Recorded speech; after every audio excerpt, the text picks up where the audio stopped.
वंदे मातरम। हमारे सहयोगी शिक्षक और हमारे समीक्षा इंस्टीट्यूट के टीम के सभी मेंबर्स और प्रिय विद्यार्थियों, हम आज आजादी का 78वां स्वतंत्रता दिवस मना रहे हैं। ये बहुत ही हर्ष का विषय है और बहुत ही जश्न का माहौल है, लेकिन साथ ही ये हमारे देश के लिए कुर्बानी देने वाले आजादी के दीवानों को याद करने का भी दिन है।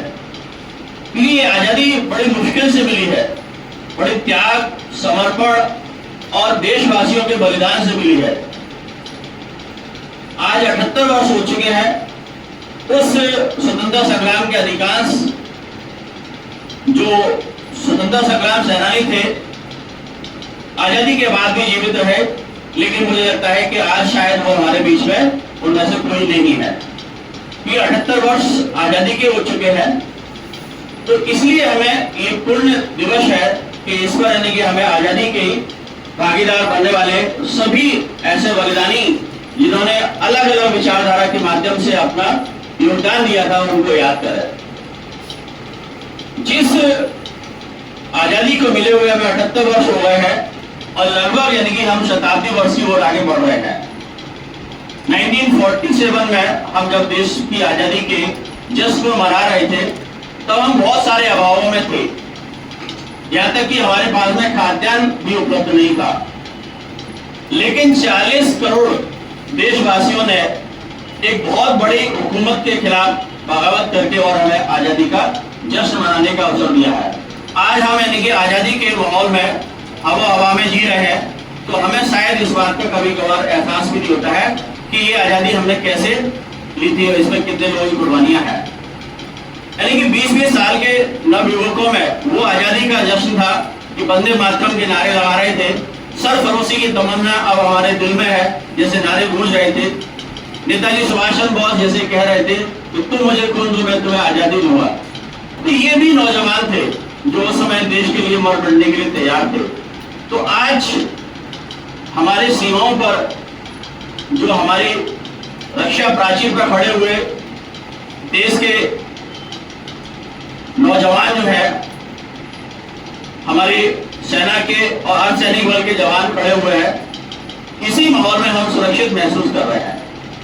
लेकिन ये सभी को सौभाग्य नहीं मिल पाता है कि वो रक्षा के कार्य के लिए सीमा पर खड़े हो जाए, लेकिन ये आपके पास में बहुत सारे अवसर हैं कि आप देश सेवा कर सकते हैं। अपने दिए हुए कार्य को यदि आप ईमानदारी से करते हैं, तो ये भी आपकी बहुत बड़ी देशभक्ति है, राष्ट्र सेवा है।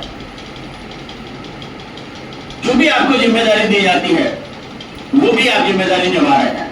आप अपनी पारिवारिक सामाजिक जिम्मेदारियों को निभा रहे हैं, ये बहुत अच्छी बात है। लेकिन जब ध्यान रखें कि जब आपको अपनी पारिवारिक और सामाजिक जिम्मेदारियों से ऊपर राष्ट्र की जिम्मेदारी का यदि दायित्व मिलता है, तो सर्वोपरि उसको रखता है। राष्ट्र सर्वोपरि होता है। यदि राष्ट्र होगा तो हम होंगे, क्योंकि ये यहाँ पर हुकूमत करने वाले लोग बदलते रहते हैं, लेकिन राष्ट्र जिंदा रहता है, राष्ट्र वैसा ही रहता है। लेकिन राष्ट्र की तकदीर और तस्वीर को बदलने का काम उस समय की यानी कि आम आवाम के साथ साथ में लीडरशिप पर भी डिपेंड करता है। तो मैं उम्मीद करता हूं कि आप लोगों में से हर क्षेत्र में, ये नहीं कि जो राजनेता होता है वही नेता होता है, आपको जिस क्षेत्र में लीडरशिप करने का मौका मिले, बड़ी ईमानदारी से आप अपनी लीडरशिप को साबित करें। लीडरशिप ये नहीं होती है कि डिक्टेटरशिप हो, कि आप अपने आदेशों को अपने सहयोगियों में थोप दें।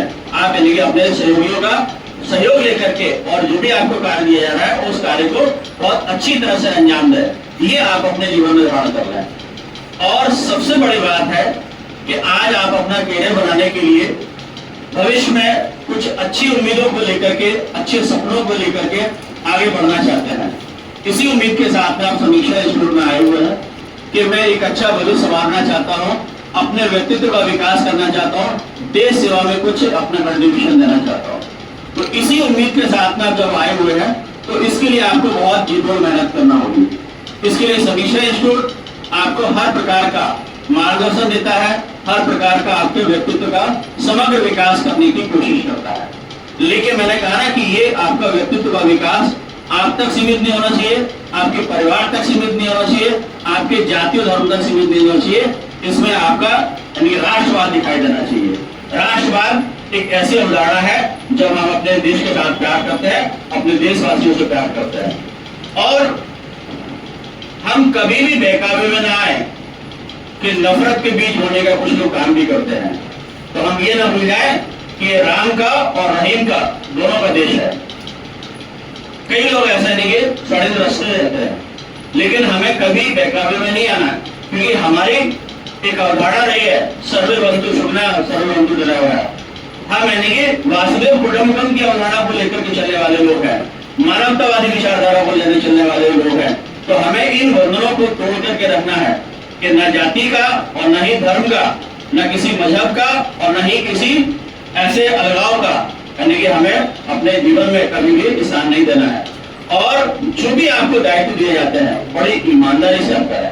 आज आपका दायित्व है कि आप ईमानदारी से अध्ययन करें, स्टडी करें और अपने करियर को बहुत अच्छा बनाएं। जब आप अपने जीवन में सफल हो जाए, जो आप अपना करियर बनाना चाहते हैं उसमें यदि सफल हो जाते हैं, तो आप अपने दिए गए दायित्व को बहुत अच्छी तरह से निर्वाह करें। और सबसे बड़ा यही है कि ईमानदारी, इसको अपने जीवन का एक लक्ष्य बना लीजिएगा, अपने जीवन की दिनचर्या में शामिल कर रहे कि आपको हर कार्य ईमानदारी से करना है। और जब आप अपने प्रति ईमानदार होंगे तो आपको किसी प्रकार की शर्मिंदगी महसूस नहीं होगी, आपके अंदर आत्मविश्वास पैदा हो जाएगा और आपके अंदर वो जज्बा पैदा हो जाएगा कि आप देश और समाज को अपना पूरा योगदान दे सकेंगे। बार बार इस बात को जोर दिया जाता है कि आप इनके भ्रष्टाचार से दूर रहें, बिल्कुल सही बात है।